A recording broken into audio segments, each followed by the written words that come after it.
I hope you all are doing good in your studies. So happy new year to everyone. So आज से हम अपनी classes start कर रहे हैं यूट्यूब की.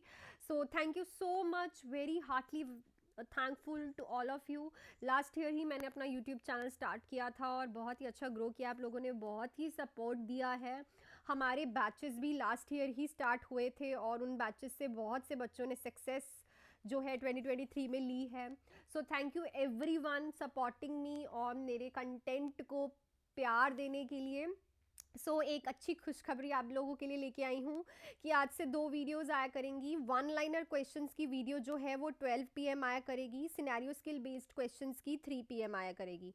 मतलब 3-4 PM के बीच में आपको मिल जाया करेगी. 2 वीडियोस आपके पास रहा करेंगी, one liner questions and different questions. तो आप इन वीडियोज़ को शेयर करो, लाइक करो और इस चैनल को और ज़्यादा शेयर करो ताकि और ग्रो करे ये और मैं आप लोगों के लिए अच्छा सा अच्छा कंटेंट लेके आती रहूँ. एंड अगर आपको बैचेस ज्वाइन करने हैं आने वाले कोई भी एग्ज़ाम के लिए, जैसे कि आपको पता है DHS पंजाब का एग्ज़ाम आ रहा है, BF UHS का एग्ज़ाम देखने को मिलेगा आपको, GMCH आएगा, CHO पंजाब हमारा, उसके बाद एम्स नॉर्थ सेट हो गया, मिलिट्री नर्सिंग सर्विसेज हो गई. ये सारे एग्ज़ाम्स के लिए हमारे बैचेस जो हैं वो चल रहे हैं.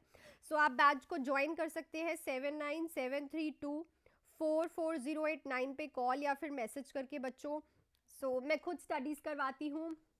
MCQ बैच है 799 का जो कि 2 मंथ्स का बैच है. आपके पास हर तरह का MCQ करवाया जाएगा. Important topic plus MCQ batch है जो कि 1499 का है. 3 मंथ्स का बैच है. ठीक है. फुल थ्योरी बैच है जो कि 4 मंथ्स का बैच है 2499 का. कोई भी तीनों में से आप बैच ले सकते हो. आपको इतना अच्छा कंटेंट मिलेगा इन बैचेस में. लाइव एंड रिकॉर्डेड बैचेस रहने वाले हैं. टेस्ट सीरीज हर एक बैच में मिलेगी और आपको नोट्स हर एक बैच में मिलने वाले हैं. विदाउट एनी डिले आप स्टार्ट कर दो अपनी प्रेपरेशन करना. अगर आपका सपना है 2024 में एक नर्सिंग ऑफिसर बनने का, एम्स में जाके नर्सिंग ऑफिसर बनना है, पंजाब में स्टेट नर्सिंग ऑफिसर बनना है, इस नंबर पे कॉल या फिर मैसेज कर सकते हैं. चलो अपने क्वेश्चन पे चलते हैं. The nurse instruct the client on health maintenance activities to help control symptoms from her hiatal hernia. Which of the following statement could indicate that the client has understands the instruction? एक nurse है, client को instruct कर रही है कि जो उसको हाइटल hernia है उसके सिम्टम्स को वो कैसे कंट्रोल कर सकती है, कम कर सकती है. तो इनमें से कौन सी स्टेटमेंट है जो कि इंडिकेट करती है कि क्लाइंट को इंस्ट्रक्शंस के बारे में समझ आ गया है. देखो हाइटल हर्निया क्या है, जीफॉइड प्रोसेस होता है, उसके नीचे बल्ज आउट हो जाता है, वीक मसल से निकल के ऑर्गन बाहर आ जाता है. ठीक है. कौन सी स्टेटमेंट बताएगी कि जो आपने इंस्ट्रक्ट किया कि वो सिम्टम्स कैसे कंट्रोल कर सकती है वो पेशेंट को समझ आ गया है. I will avoid lying down after a meal. I can still enjoy my potato chips and cola at bedtime. I wish I didn't have to give up swimming. If I wear a girdle I have more support for my stomach.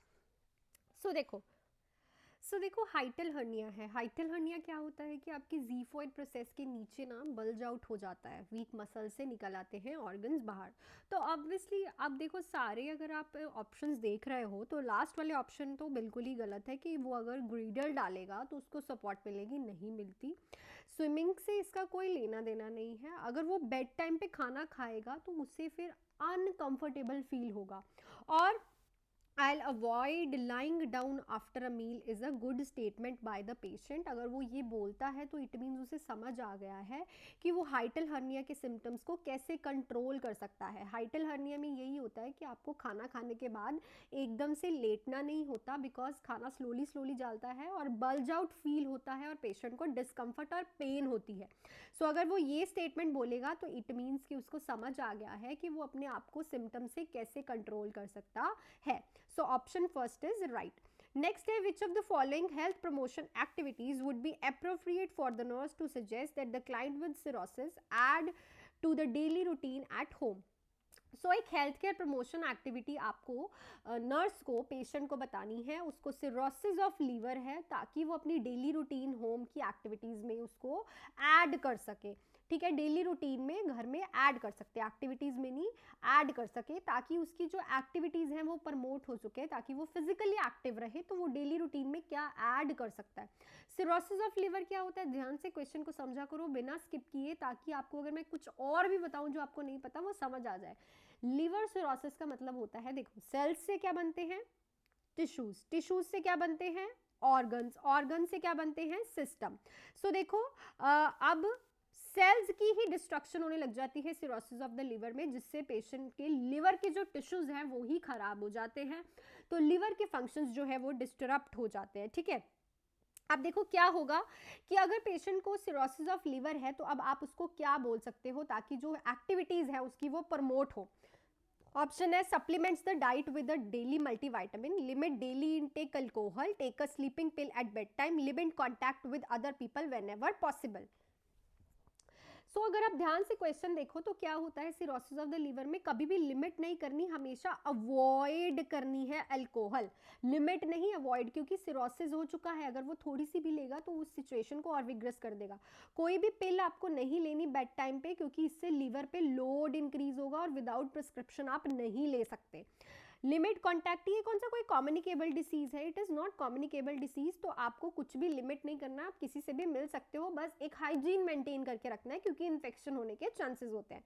But अगर उसका liver properly काम नहीं कर रहा, सो उसके absorption में problem आ रही होगी, सो वो अगर अपनी डाइट में रेगुलरली मल्टीविटामिन लेगा डेली रूटीन में, तो उसकी जो हेल्थ एक्टिविटीज़ हैं वो प्रमोट होंगी, उसे फिजिकली थोड़ा अच्छा लगेगा, फिटीग महसूस नहीं होगा, वर्टाइगो नहीं होगा, ठीक है, उसके जो मल्टीविटामिन की नीड है बॉडी की वो पूरी होगी। सो आप ये चीज का उसे सजेशन दे सकते हो। देखो क्वेश्चन समझा होगा ना आपने, तो आपका टिक ही इसी पे जाता सीधा। सो हमेशा पहले क्वेश्चन समझ लो अच्छे से, फिर ऑप्शंस पढ़ो, क्योंकि अगर आपने पहले ऑप्शंस पढ़ लिए तो इतने कंफ्यूजिंग ऑप्शंस डालता है एग्जामिनर कि आप वहीं पे अटक जाओगे। ठीक है, चलो, a client who is newly diagnosed with paranoid schizophrenia tell the nurse the aliens are telling me that I am defective and need to be eliminated, which of the following response by the nurse is most appropriate initially।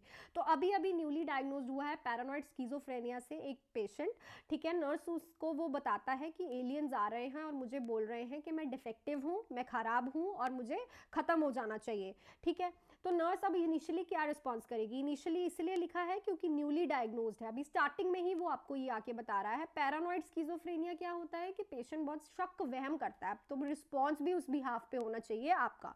I know those voices are real to you, but I don't hear them.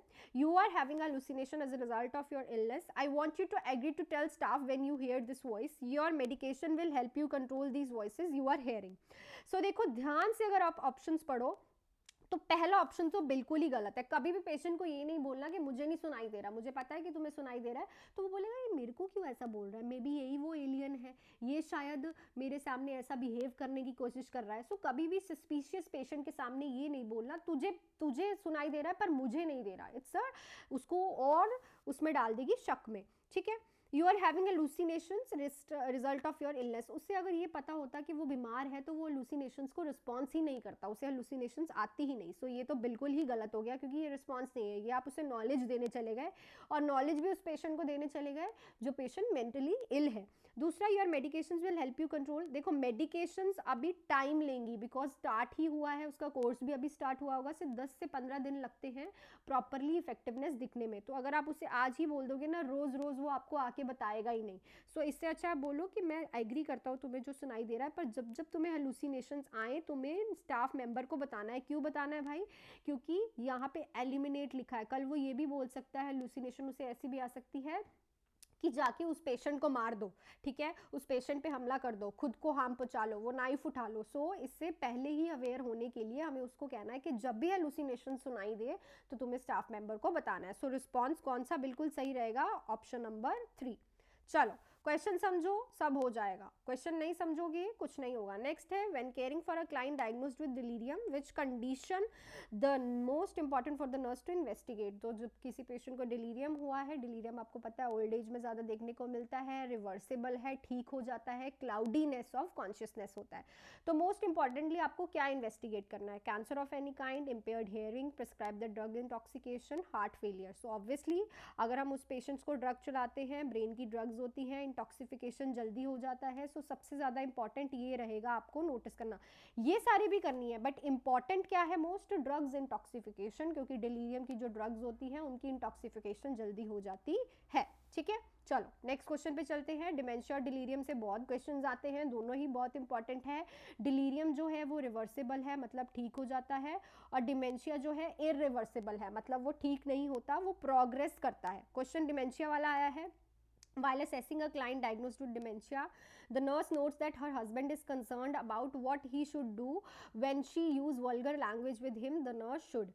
तो nurse assess कर रही होती है dementia वाले patient को, और वो देखती है कि इसका हस्बैंड ना बहुत ज़्यादा वरिड है कि वो क्या करे जब उसकी वाइफ जो है वल्गर लैंग्वेज यूज़ करती है उसके साथ, क्योंकि वो डिमेंशिया की पेशेंट है, कॉन्शियसनेस में वो पेशेंट है नहीं। ठीक है ना, डिमेंशिया का होता है पेशेंट का कॉन्शियसनेस है ही नहीं होता। ठीक है, वो भूल चुका है कुछ भी। ठीक है, सो वो कुछ भी बोलता है। ठीक है, so it's not her problem, उसकी कोई प्रॉब्लम नहीं है, उसकी वाइफ की कोई प्रॉब्लम नहीं है, इट्स जस्ट उसके माइंड में इशू चल रहा है, प्रॉब्लम हो गई है डिमेंशिया की, इसलिए वो वल्गर लैंग्वेज यूज़ कर रहा है। तब उसका हस्बैंड कह रहा है कि मैं क्या करूँ जब वो ऐसी लैंग्वेज यूज़ करती है। तो नर्स क्या बोलेगी, should tell her that she is very rude, ignores the vulgarity and distract her, tell her to stop swearing immediately, say nothing and leave the room. देखो कभी भी लीव नहीं करना इस पेशेंट को। ठीक है, कभी कभी वो एग्रेसिव हो जाता है, एंग्जाइटी में चले जाते हैं, सो लीव नहीं करना, उसको ये नहीं कहना वो रूड है। देखो रूड क्यों कहना है बेचारे को, क्योंकि उसका ऑलरेडी मेंटल स्टेबिलिटी नहीं है, वो कॉन्शियसनेस में थोड़ी कर रहा है, वो जानबूझ के थोड़ी कर रहा है, उसके मेंटली वो अनकॉन्शियस है, दैट्स वाई वो कर रहा है। उसको इग्नोर करना है और उसे ट्राई करो डिस्ट्रैक्ट करने में, ताकि वो अलग चीज़ पे जाए और ज़्यादा वल्गर और ना हो। सो उसको इम्प्रूव करने का ट्राई करो, उसे डिग्रेड नहीं करना। चलो नेक्स्ट है, the nurse is preparing a client for a thoracentesis, how should the nurse position the client for the procedure. तो थोरासेंटेसिस का प्रोसीजर अगर आपने पढ़ा है तो आपको पता होगा, अपनी थ्योरी अच्छे से कर लो मेरे बच्चों, जो भी मेरे यूट्यूब पे जुड़ा हुआ है। ठीक है, अगर आप मेरे से पढ़ना चाहते हो प्रॉपरली तो आप इस नंबर पे अभी अभी कॉल कर सकते हो, मैसेज कर सकते हो, कोई भी बैच आप ज्वाइन कर सकते हो। आने वाली DHS BFH बहुत सारी वैकेंसी, CHO पंजाब यार भर भर की वैकेंसीज आ रही है अगले 6 महीने में। अगर अभी नहीं पढ़ना स्टार्ट किया ना तो प्राइवेट हॉस्पिटल में 10-8 हज़ार की नौकरी आप कर रहे हो, इट्स नॉट इनफ बच्चे, फ्यूचर नहीं है। ठीक है, सो अगर आप सेल्फ स्टडी भी कर रहे हो तो अच्छे से करो, अगर नहीं कर रहे हो तो ज्वाइन करो एक डिसिप्लिन में, रिकॉर्डिंग्स मिलेंगी आपको अगर आप लाइव नहीं लगा पाते, सब कुछ मिलेगा बैचेस में, आप पूछ सकते हो। तो देखो थोरासेंटेसिस का प्रोसीजर क्या होता है, थोरेसिक कैविटी से फ्लूइड को रिमूव किया जाता है। ठीक है, एस्पिरेट किया जाता है, एकदम से सारा फ्लूइड नहीं निकाला जाता, थोड़ा थोड़ा करके निकाला जाता है, क्योंकि इसकी कॉम्प्लिकेशन है हाइपोवॉलीमिया की। ठीक है, अभी आपको पता होना चाहिए कौन से थोरेसिक वेटिब्रा पे आपको पंचर करना है, कौन से एरिया पे पंचर करना है।